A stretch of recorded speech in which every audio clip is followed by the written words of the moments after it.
Welcome to the show. Every once in a while, a book will come out that puts so much data in one place about what went wrong with this country, from bad Supreme Court decisions to social trends that have disrupted the original vision for America and hence for the West. And today's guest has written one. It's called Dark Agenda.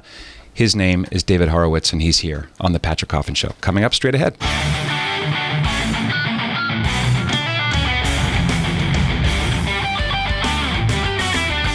As promised, David Horowitz is the founder of the David Horowitz Freedom Center, formerly called the Center for the Study of Popular Culture.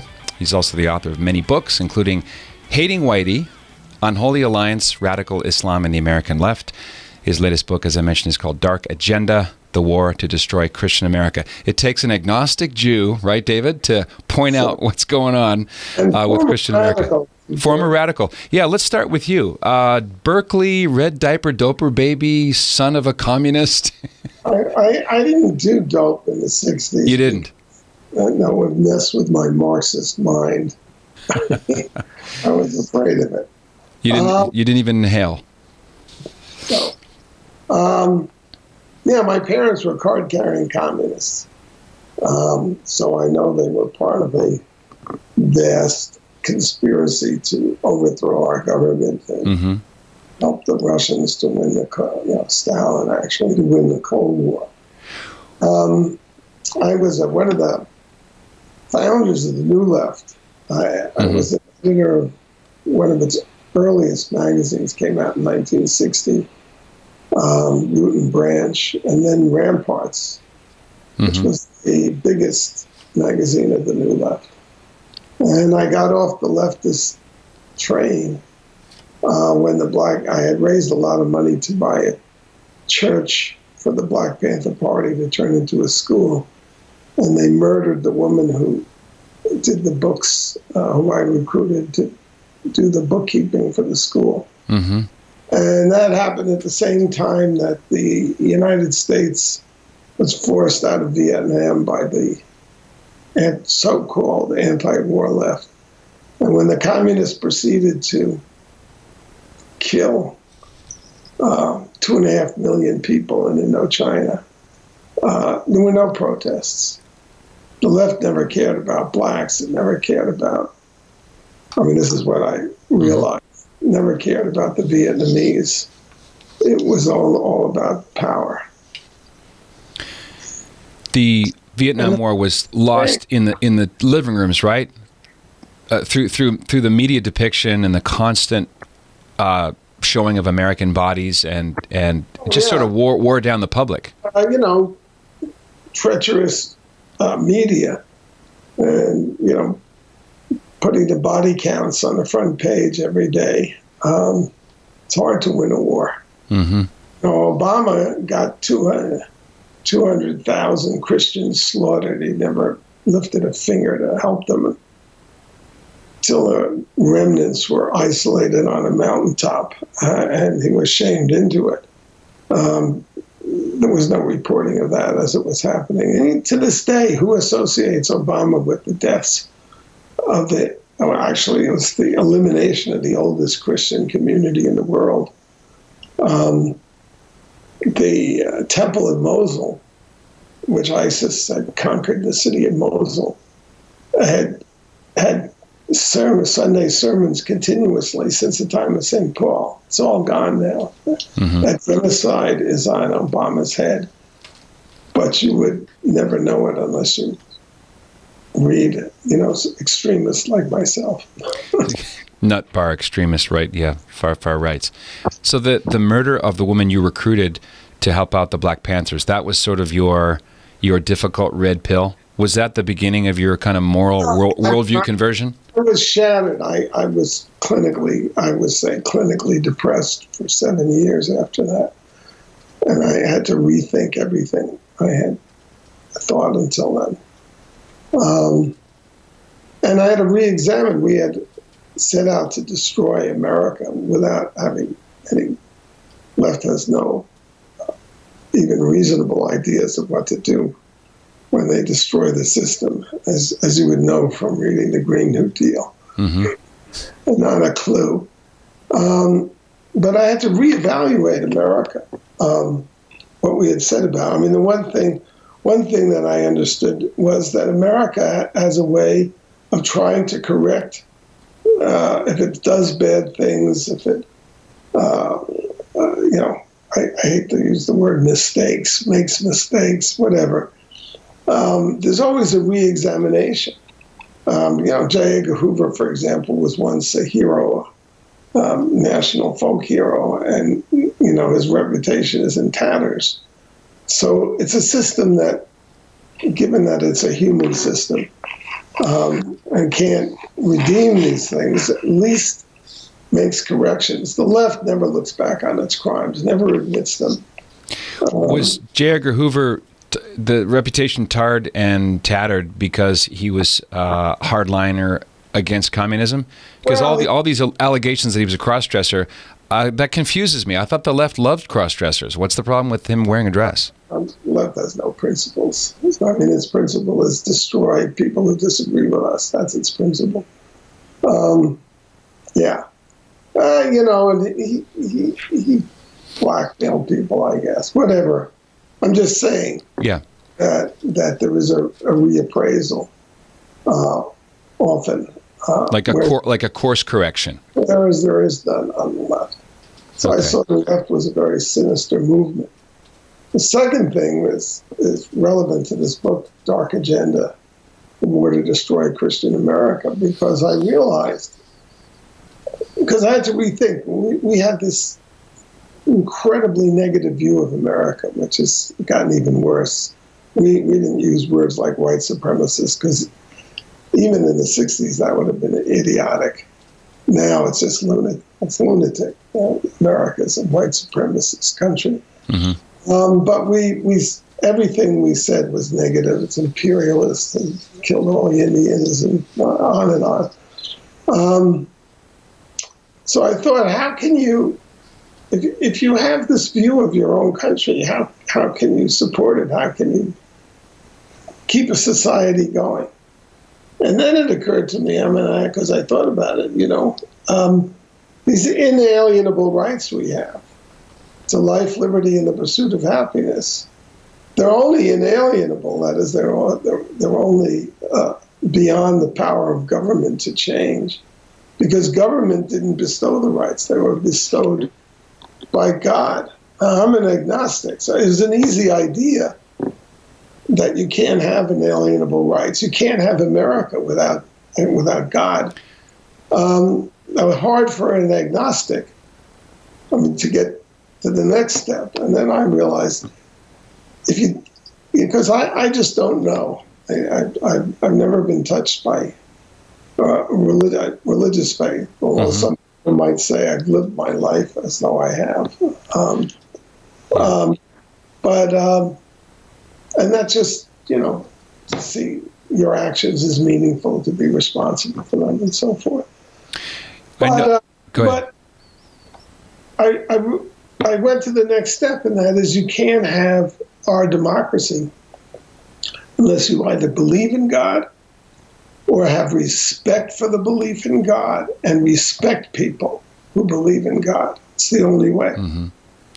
So when you see the left's contempt for religious people, which is, I've written this whole book about it. Yeah.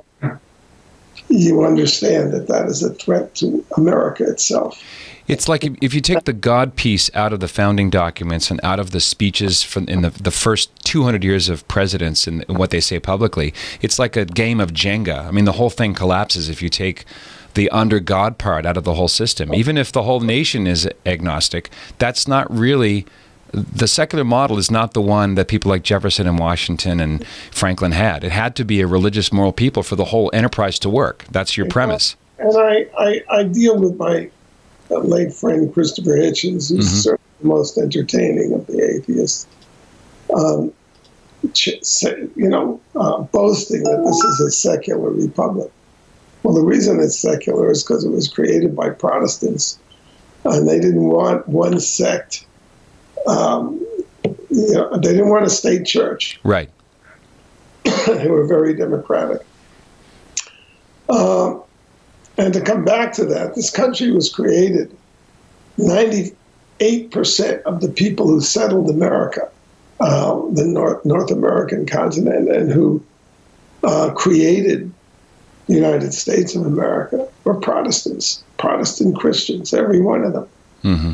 And all the ideas on which this country is based that we hold dear, life, liberty, pursuit of happiness, those rights, equality of all people, inclusion, tolerance, even diversity.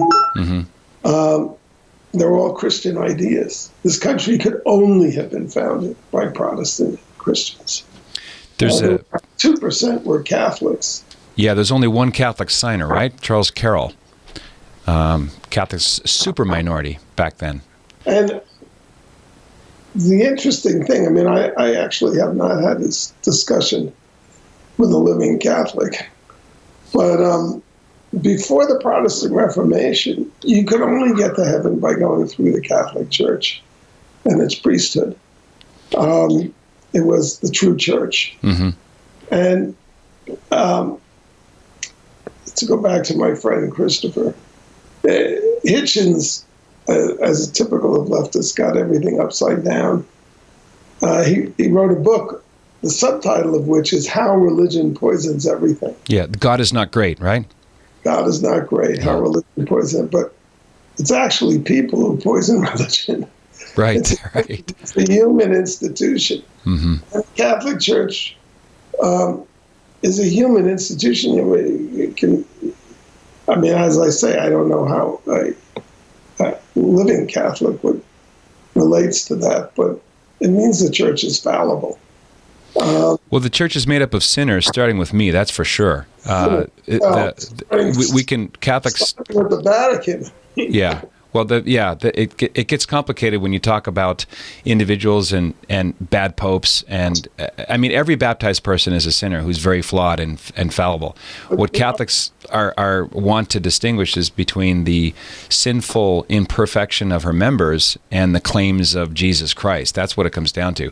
Jesus is God or he's not God, and so the fact that the church still exists 2,000 years later is something that Catholics scratch their heads about, and they say, maybe there's a divine foundation behind the church that can keep defeating the best efforts of her sinful members to screw things up and poison them. Jews have the same problem. I mean, Jews have survived longer than any other people. Yeah. To get back to this. What the Protestant Reformation did was it had two core doctrines. One was salvation by faith, which means that we are corrupt. We're all sinners. Yeah, faith alone. Faith alone. Actually, the worst sinners probably get to be politicians.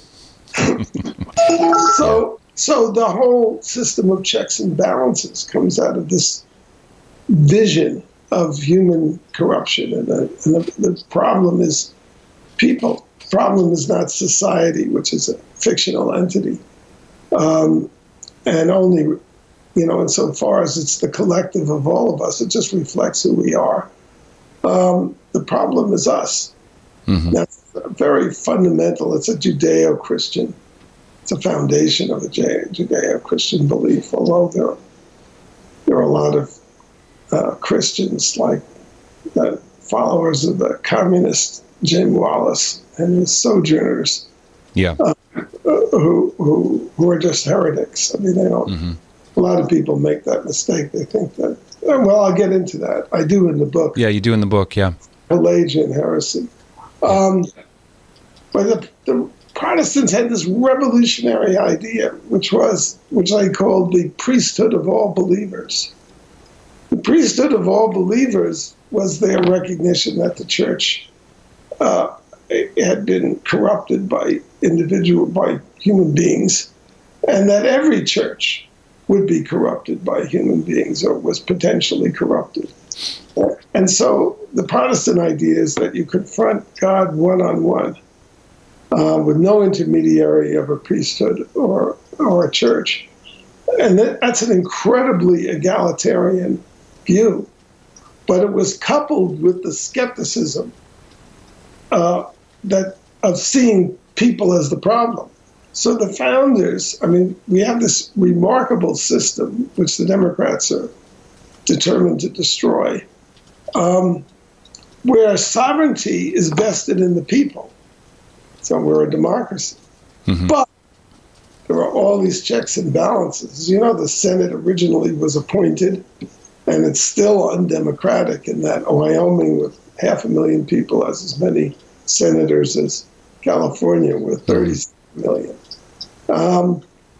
And because the leftists have driven religion out of the schools, not all religions, Islam is very welcome in K-12 schools, because the left hates America. And since Islamists hate America, there's what I call the unholy alliance.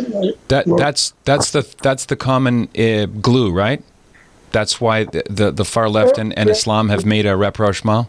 Is my friend, the enemy of my enemy. Yeah, that's why the left hates, embraces Arab terrorists and genocidal Nazis. I mean, what is Iran? It's a Nazi country. I mean,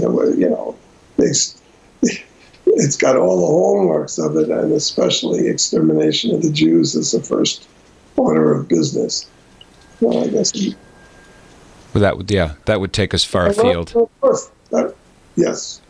You mentioned in the book Dark Agenda that the left are fine with Christian activism as long as it's people like Martin Luther King Jr., people who they have kind of adopted as a mascot for their agenda, and often reinterpret things. So it depends on what political end the religion is being recruited. They just distort. When Martin Luther King was alive, the left turns its back on it. In the last years of his life, and there was nobody. When he was murdered in Memphis, there were no leftists there except,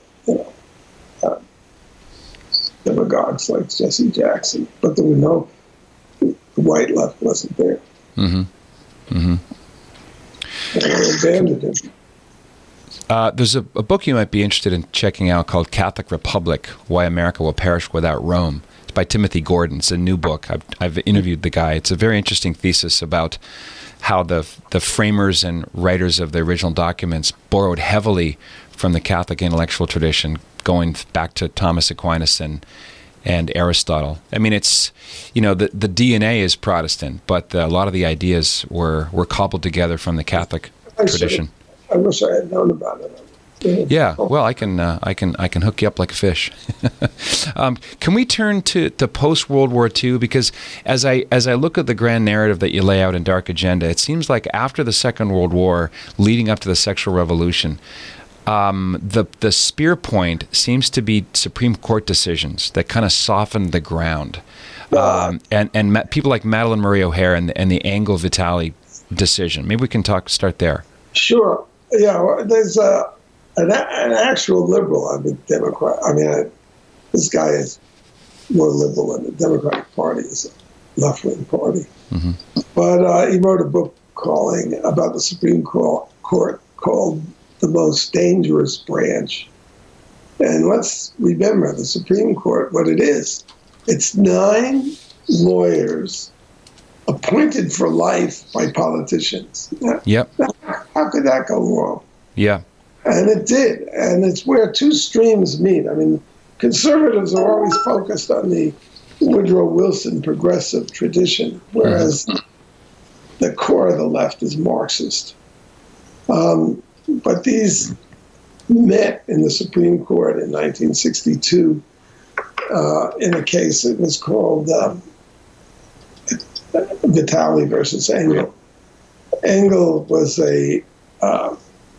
I think he was the founder of the New York ACLU. Yeah, I think so. Stephen Engel. Yeah. And these people, they weren't religious, they were fakers. 5 of them came together and complained about a prayer that was required. Students had to say, I don't know if it was every day or at assembly, I can't remember.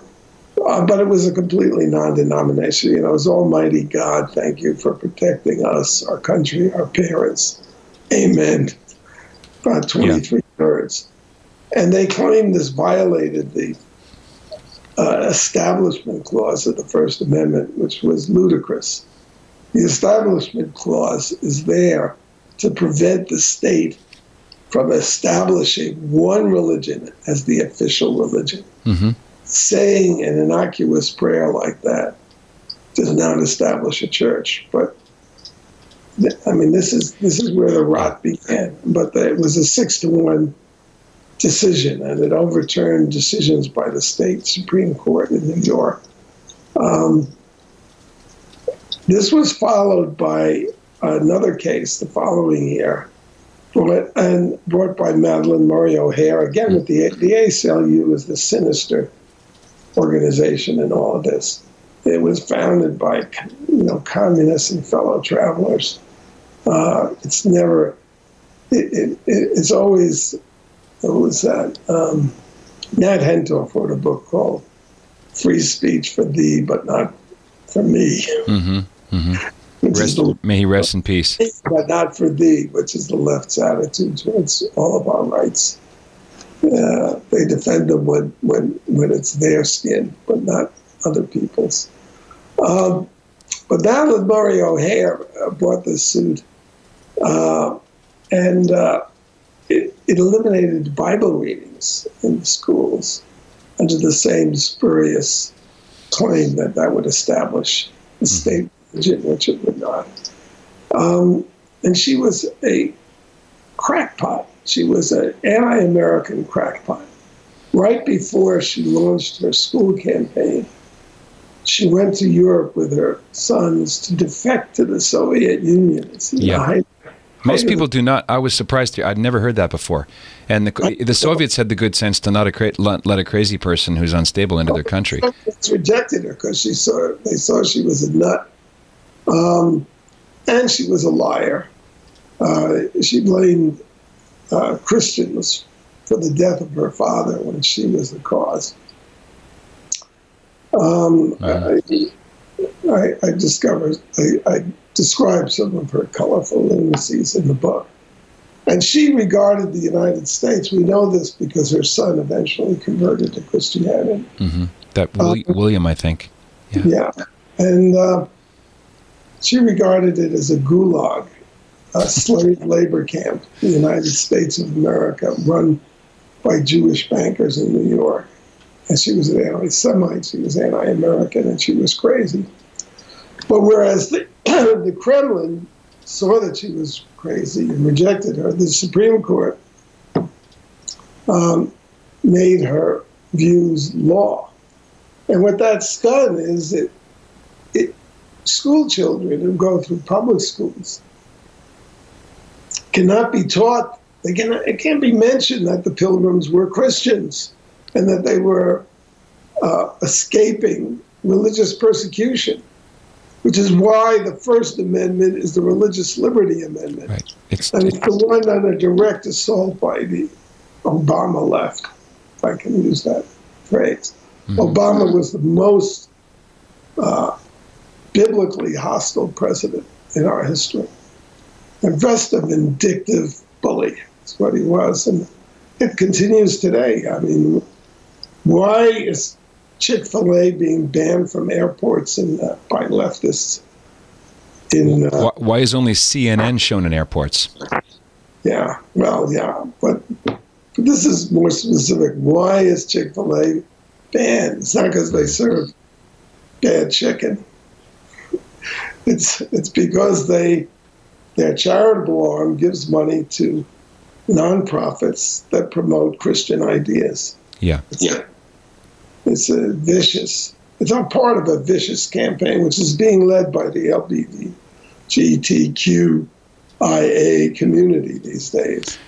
They are vindictive. They have no regard for other people. It's summed up in this jacket. I don't know if this language is acceptable, but jackass Pete Buttigieg. The gay mayor. Mayor of South Bend. Pete Buttigieg, yeah. Buttigieg. It's my little appellation. Yeah. Attacked Mike Pence, probably one of the most decent human beings in politics, who supported him. When he came out as gay, Pence reached out to him and praised him for being, his work as mayor, which was political hyperbole or worse, because he's been a very bad mayor, and South Bend is a mess. I know people in South Bend. Yeah, they hopefully no reporters will show up asking questions about the trash and about the streets there. Yeah, Bush attacks him because he's a Christian. Yeah, Christian ideas, not because he's bigoted. Dave, I want to get back to him, but let me throw a name at you. Have you heard of Bella Dodd? Bella Dodd was a communist from. I know Bella Dodd. I know Bella Dodd from my youth because you're kidding. I'm just finishing her book, School of Darkness, and there's a line in that book that just jumped out. It leapt up off the page at me, and this is a summary. It's the genius of the Communist Party to take a total unknown and make them a superstar, irrespective of how unqualified they are. And I thought, AOC, Pete Buttigieg, Barack Obama. All the Democratic candidates. That's a joke. Now, she had a conversion too. She was brought back to her Catholic roots by Bishop Sheen. I don't know if you knew that. Yeah, Fulton Sheen. Yeah. So my father was a teacher, and unlike today's, I hate it when people call them liberals because they're vindictive bigots, and they have no regard for youth, innocence, any principles, and that's basically the Democratic Party today. But my father, I know this because I interviewed famous anti-communists who have been his students. He did not use his classroom for political indoctrination, but he was a member of the Communist Party. Mm-hmm. And there was a law in New York called the Feinberg Law, which said that communists couldn't be teachers. And my father, of course, he lied, or I don't remember if he refused to answer or just lied and said he wasn't a communist. But the authorities knew he was a communist because Bella Dodd had provided them with a list of all the communists. Bella Dodd was a devout Catholic, but she was also the political liaison of the Communist Party at the time. Mm-hmm. And the Communist Party tried to force her to give up her Catholicism because they're totalitarian, says no area of privacy for leftists. And they tried her. They had a secret trial and humiliated her and expelled her. Now, she was still, in her heart, a communist. So she was cast out into this cold of the anti-communist world, cut off from all her friends. Nobody who had been her friend for I don't know how. I mean, when I was 35 and left the left, I lost every friend that I had in life, every last one of them. Is it like an alcoholic who quits drinking and realizes all his friends were only tied to him by the bottle, and there's nothing else? There was no there left? Realized, but yeah, exactly. So she was cast out into the cold, and she turned on him. So she's one of my heroes. Yeah. Yeah, interesting. Small world. I didn't know that. Did your father have any direct interaction with her? I don't really know. Okay. They didn't talk. My parents just always described themselves as progressives, and they would refer to the party, but never party. Sure. So I don't really know. You were talking about the bully left and the banning of Chick-Fil-A and the wanting to control the grand narrative. It's a frontal assault on the most basic freedom Americans have, which is a freedom of conscience and the free expression of their conscience. It's the First Amendment. It's founded in religious liberty, first of all, and then, secular free speech and so forth. This is under direct assault. We can see where it's headed because all of our universities, all our major universities, are controlled by what I would call the communist left. Mm-hmm. And they've shut down free speech. I used to give 40 speeches a year on college campuses. I can't go to. I mean, I was banned twice at Berkeley. The only one, of course, they lie, and they had all kinds of obstacles they put in my way. Like I had to speak a mile off campus, and I had to speak when classes were on. And then I wasn't the chief of the campus police when I was on the phone with him. Said you can advertise the event, but you can't tell where it is. I said, I know. Kidding. Yeah. It's like being behind the Iron Curtain. And the censorship only goes in one direction. It's the Milos, it's the Ben Shapiros. It's now Michael Knowles got sprayed with like beach crap, and then you've got all the copycat people. But yeah. Even if you go in and give a speech, they turn it into a circus. So there's no intellectual exchange. Yeah. It's also infected comedy, by the way. Seinfeld will not go to college campuses anymore because nothing's funny anymore. Everything's offensive. Chris Rock is saying. Yeah, that's right. Same thing. Yeah. I would like to. I remember Monty Python's Flying Circus. Yeah. I can envision a Monty Python skit in which the founders come back like Star Trek teleport, and they meet representatives from the ACLU, and just to see the reaction of what has become of their beloved idea. That you can't square that circle, right? I know, but they're self-caricatures. I mean, it's so bad and it's so not funny. I watched 2 minutes of Samantha Bee routine, and all it was to call Trump a racist. Yeah. That's not funny. I saw a bumper sticker, as long as there are tests, there will be prayer in school. Kind of did it for me. They have contempt for prayer. Right. Yeah. And it came out, in my book, I deal with the massacre in Sutherland. I guess it was a Baptist church. That's how the book starts, right? And the mockery of prayer. And there's Ilhan Omar, who's a terrorist. She raises money for terrorists. She's a propagandist for the terrorists. She said the same thing. No thoughts and prayers after the killings in the synagogue in Poway, California. Yeah, and same with the Sri Lanka Easter massacres. Yeah, nothing from her. Nothing from AOC. No, they want gun control. They always want to avoid the problem, which is people. They know. Yeah. For them, everything is systemic. Individuals disappear through leftist lenses. And it's because they're totalitarians. They want to rearrange the world. So I would like to just mention the Pelagian heresy, since we have a Catholic audience. But the Pelagian heresy? Which is what? Oh yeah, it lives. There's a bunch of new Neo-Pelagian heresies. I mean, that's an evergreen heresy. But go ahead. How does that apply? It's the most destructive ideology in the history of the world, and every progressive is a Pelagian.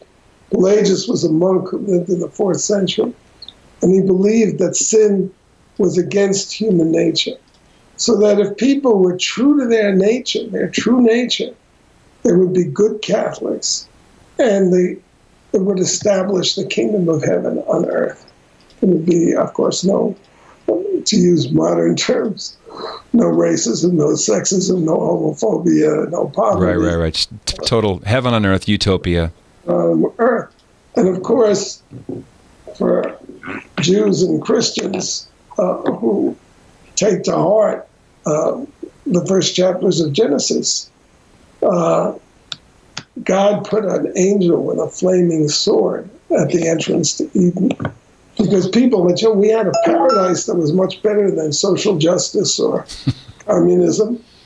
People didn't die, they didn't have pain in childbirth, the fruit dropped from the trees, but it required one thing, and that was not to eat of the tree of the knowledge of good and evil. In other words, not to do evil. Mm-hmm. That's the one thing they wanted to do. And so they were expelled. St. Augustine is really the godfather of modern conservatism.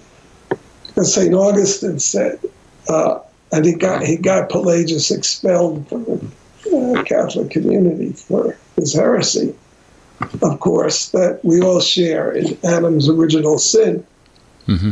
That sin is to do what everybody does, occasionally to one degree or to an extreme degree: lie, cheat, steal, even murder.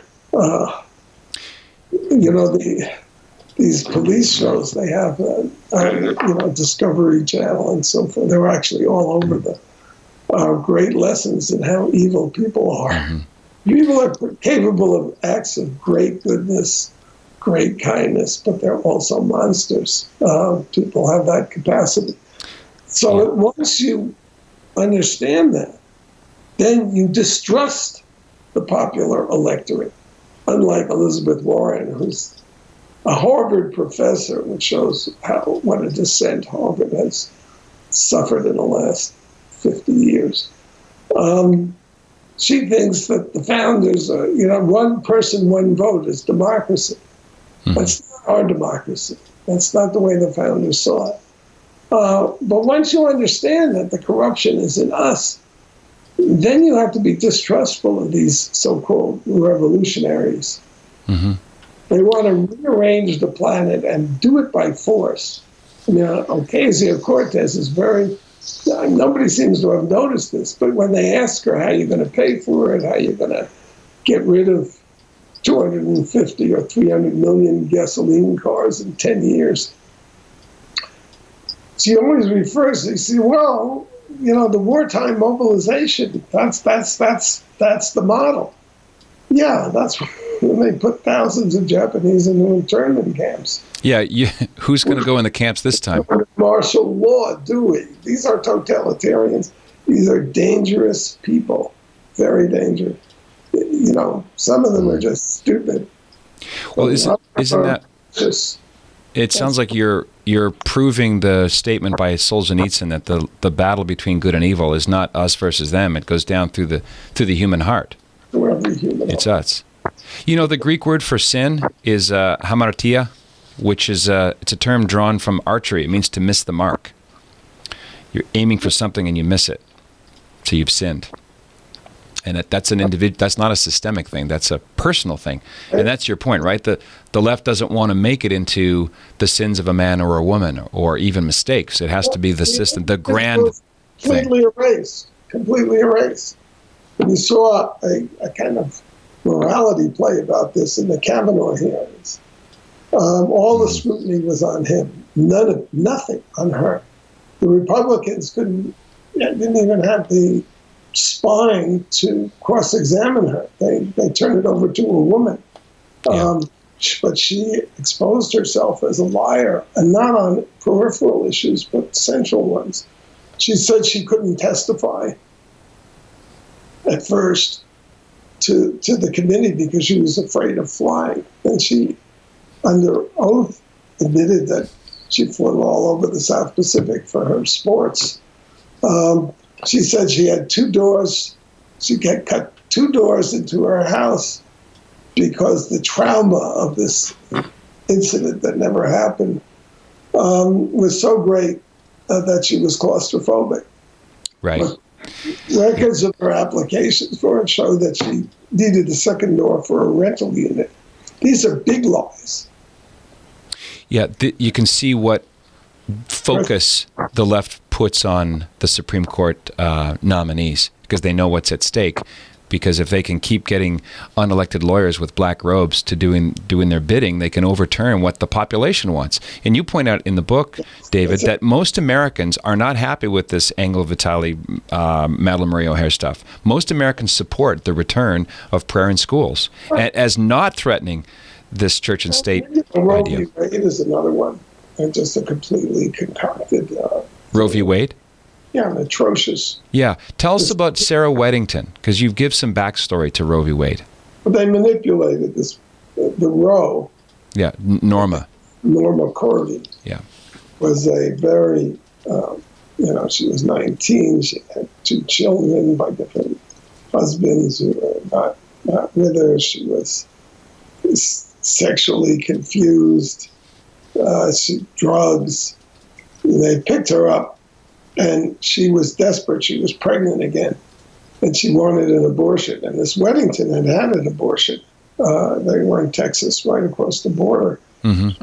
And then, but Weddington, they took her case, but they didn't get her an abortion because for the Supreme Court case, they had to have her pregnant. If she had an abortion, that would be a case. And so, I mean, they devastated her. She had to give up the child, and was always wondering where her child was. Mm-hmm. She was just used as a sacrificial lamb. And the irony is, Norma McCorvey, Jane Roe, never once had an abortion. Right. She wasn't raped. That was all a lie. And here we are, 60 million plus. Now we've got to the point with these liars. I mean, they said it was to end coat hanger abortions. That's why. But they've got this law now, the new law. It says you can murder a child that's already been born. I never thought I'd live to see that day. Ralph Northam, the doctor, yep. And the law also says that the abortion doesn't have to be done by a doctor. Yeah. So everything they say is a lie when they're selling their program. And it's very, it's anti-human. I had the privilege of interviewing Dr. Bernard Nathanson, the co-founder of NARAL, the National Abortion Rights Action League. And he says, we just made stuff up. All the back alley imagery with coat hangers, they just made up because they knew it would stick. And it worked. I know, there are a lot of people. One of my big concerns has been that Christians, and not the left-wing Christians, but normal Christians, and conservatives, or actual Christians, I should say, and conservatives are too damn polite, too Christian, to turn the other cheek. These people are evil, and they will destroy everything that we cherish in this country if they're not stopped.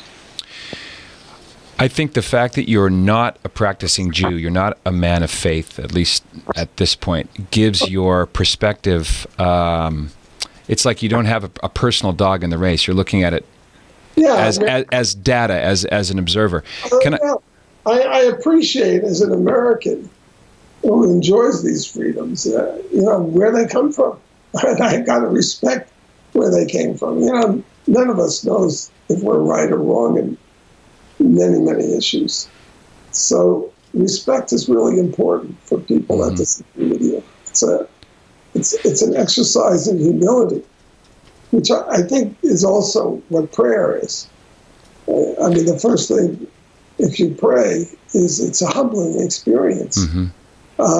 And that's the basic virtue that every progressive lacks. Yeah, it's definitely. Yeah, that's self-righteousness, and they think they're gods that can remake the world. It's very, very dangerous people. It's definitely humility is definitely there. It's also a giving up of control in a certain way. When you say "Thy will be done," that can be scary if you think you're the captain of everything and want to control everybody else.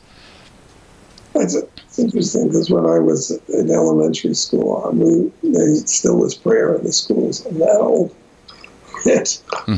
I used to, and my mother would, even though she was an atheist, communist, she was upset that we said the Lord's Prayer, which is a Christian prayer. I loved it, and "Thy will be done." Give us this day our daily bread. Yeah, and the glory. I loved the language. Anyway. Yeah, that's from the Catholic liturgy. I don't know if you knew this. Most Protestants do not know that "For thine is the kingdom, the power, and the glory," which is what they actually add. Jesus does not say that in Matthew's gospel, but that comes from the early church liturgy. It's called the doxology, and we've just organically put them together. Yeah. David, let me ask you a question that I feel totally free to ask you, and I think you're the person that can shed some light on this. I was reading about the statistics in the last 50 years of how many Christians are in America, how many Catholics, Protestants, and Jews. And in 1965, it was somewhere between 4 and 5% of the American public were identified as Jews in questionnaires. Now it's about 1.8, as if I think the Pew Research people in 2015 did it again. So there are fewer Jews in America compared to a generation and a half ago. When I was reading through your book, and this is something that Bernard Nathanson talks about in his book, I'm looking at the names. Estelle Griswold, which I want to get to as well, Stephen Engel, Larry Lader, Paul Krasner, Red Emma Goldman, Saul Alinsky, Mark Siegel, Larry Kramer, Jonathan Gruber, Kai Feldblum, Eric Lichtbau, Ronald Brownstein. How is it that a population proportion that's so small would have such an outsized representation in these revolutionary movements? And you're a non-religious Jew who's, I mean, they're in your target, right? How do you answer that? Radicalism, progressivism, communism, they're all the same thing, is a crypto religion. I mean, the Jews are at the forefront of so many religions. And the world is a fallen place, mainly because of corruptions for corporations and private property. But it will be redeemed.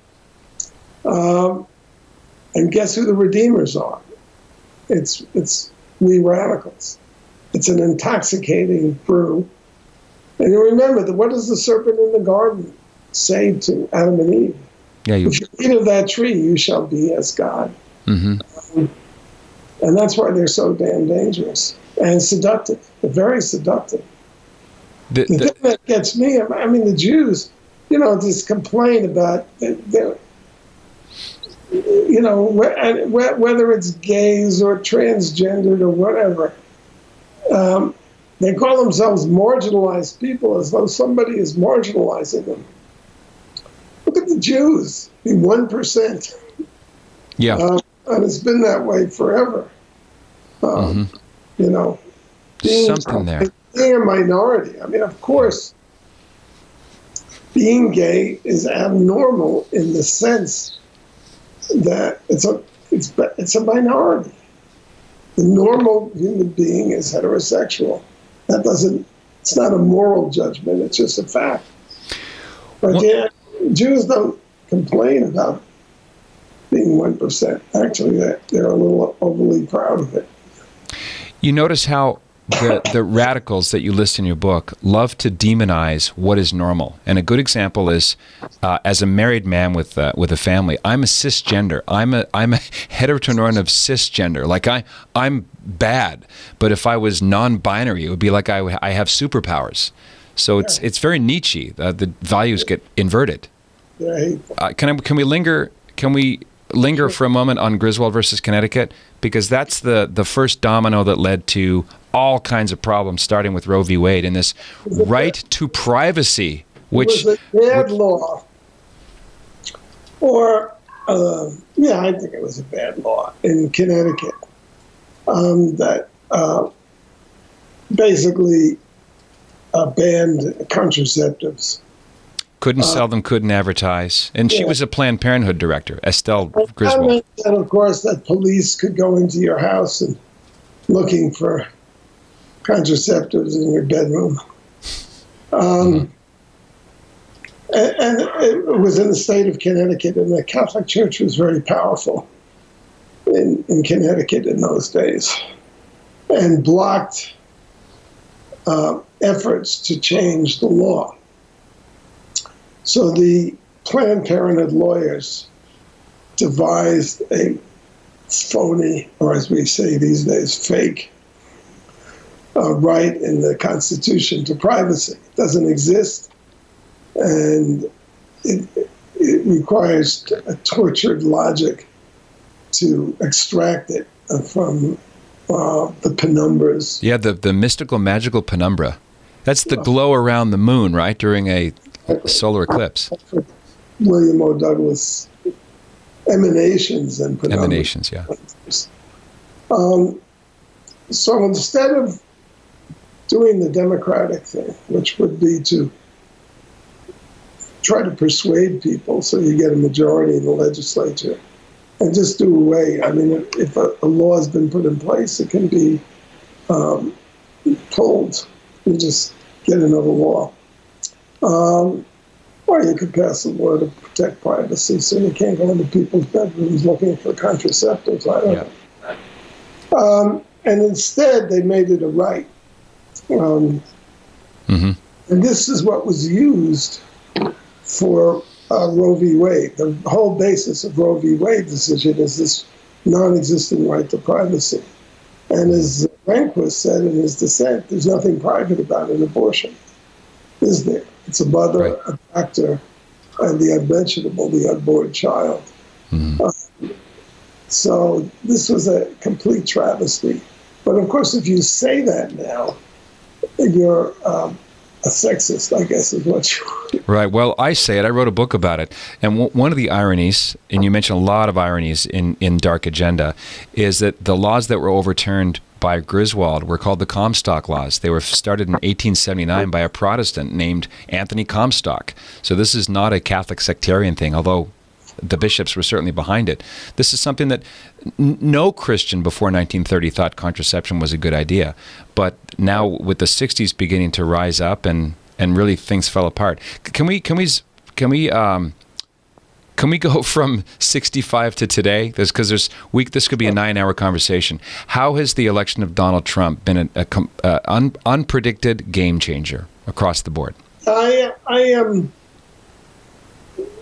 In the book, I describe how the Roe v. Wade, this assault, because when the 9 lawyers do it, it becomes the fundamental law of the land. So it changes everything in every community in the country, and nobody is consulted. It's the most undemocratic possible way to change things. I think even Ruth Bader Ginsburg said that Roe v. Wade was done. It was too quick and circumvented the process, which is surprising since she's practically a communist herself. And how it created the religious right. The evangelicals were skeptical of politics and still are. But it created the religious right out of sheer self-defense. And elected first Ronald Reagan and then Donald Trump. Donald Trump is an American patriot. Everything that I've described here and do in the book and in all my books about the left is how anti-American they are. They're anti the fundamental principles on which this country was based. They're sympathetic to criminals, illegal alien invaders, and outright enemies of the United States. That's why Obama could deliver $200 billion to a rulership in Iran, which chants death to America. They're not loyal to America. They don't believe in America. I mean, they know how to make genuflections in the directions of patriotism, but they're not patriotic. I think anybody, just the fact that they sabotaged our borders should show that to anybody. And Trump is different from all the conservatives I was used to because he fights. That's huge. In the second debate, he looked Hillary Clinton in the eye in front of 70 million people and said to her, "You are a liar and a crook," which she is both. But there's not another Republican in Christendom who would dare say that to a woman. So the left is very good at intimidating people. People on the right are intimidated from challenging them because they know they're going to be called racist, sexist, homophobes, and the like. Yeah, right. I think the left has shot its wad, as it were, by calling everybody a racist who disagrees with it. What you can throw any epithet around as long as you say it enough. It's the Saul Alinsky tactic, right? Freeze them, personalize them, ritually shame them. Scream that they're an anti-Semite one day, they're anti-Catholic the other day, they're anti-trans, they're homophobic, or the latest one, Islamophobic. Yeah, Alinsky, whose book is prefaced with a tribute to Lucifer as the first rebel. People people don't believe that, David. Because say that again for people who didn't hear it, because some of the editions have deleted it out. Really? Yeah, rules for radicals. It's, that's not true, but it's dedicated to first rebel who had a kingdom of his own, Lucifer. That's the way. And it's typical of the left. They don't look at Lucifer's kingdom. I mean, it's a kingdom, but it's hell. Yeah, non serviam. I will not serve. Communist paradise is hell, and they just go on to the next atrocity. And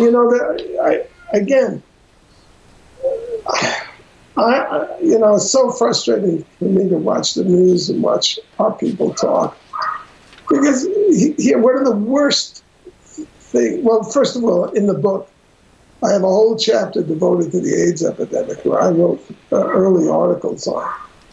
And the gay leadership and the Democratic Party are directly responsible for the destruction of the public health system that could have arrested the epidemic.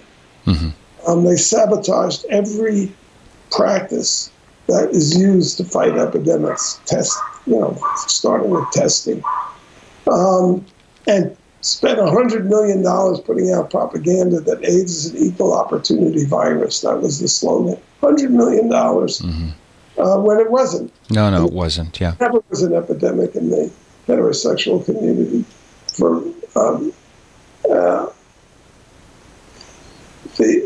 They killed 300,000, 400,000 young gay men, and they got away with it.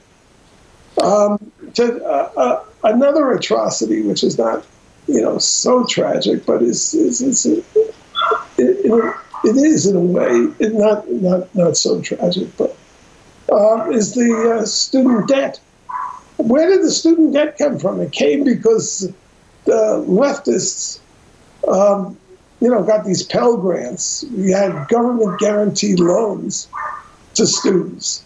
So of course the universities, who I have no respect for university administrators for what they've done. Raised their own salaries, hired more administrators, raised tuition. Tuition is now, it's outrageous. Yeah, totally usurious. 4 years later, you're in debt up your eyeballs. To learn Marxist claptrap. Or feminist claptrap. I mean, it's so ridiculous. And of course, Obama was the worst sinner because the student debt was something like $500 million. Mm-hmm. Or was that 500 billion? I mean, it was 500 billion. And then they had been guarantees for bank loans, and bankers would not lend money for these ridiculous subjects that they have now with since they've driven all the conservatives out of the university. David, are you saying that queer theory is not right up there with Aristotelian philosophy? Is that where we're going with this? Yes. Well, it's worse than that. I mean, it's garbage.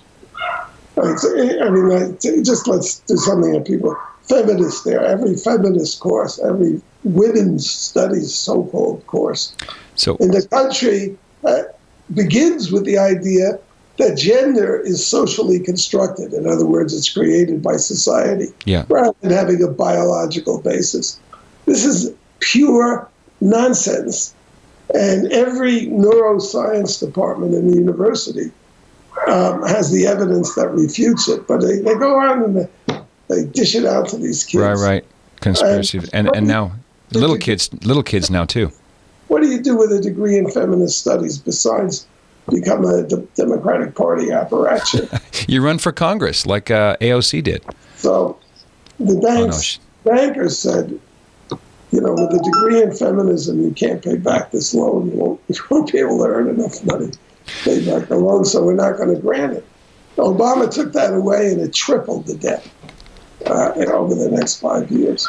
So how since the title is Dark Agenda and it's the war is the operative verb in your subtitle, what can serious Christians Catholics, others, observant Jews who are just as horrified by the radical activity. Now, defend yourselves, fight, go for the jugular. Look while that community in Iraq was destroyed, the oldest Christian community in the world. Where were the Christians in this country? Why weren't they attacking Obama?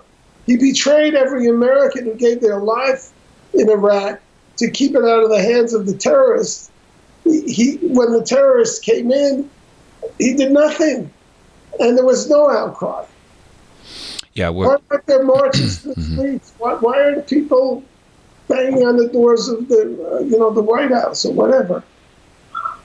So I just don't be so polite. People have a kind of aversion to noticing when evil is afoot. It makes them uncomfortable.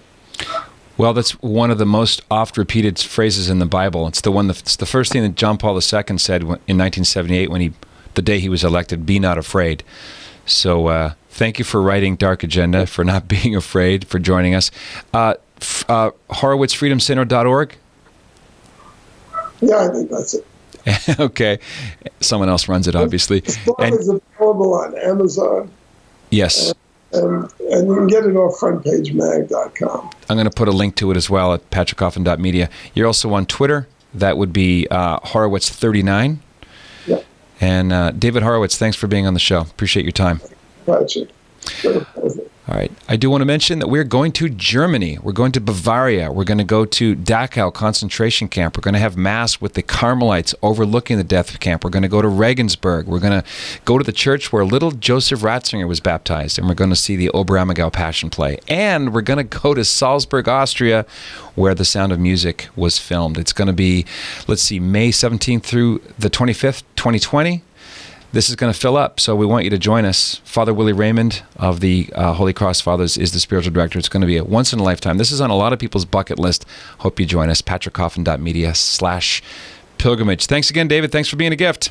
Thank you, Patrick. All right. This is the Patrick Coffin Show. Be a saint. What else is there?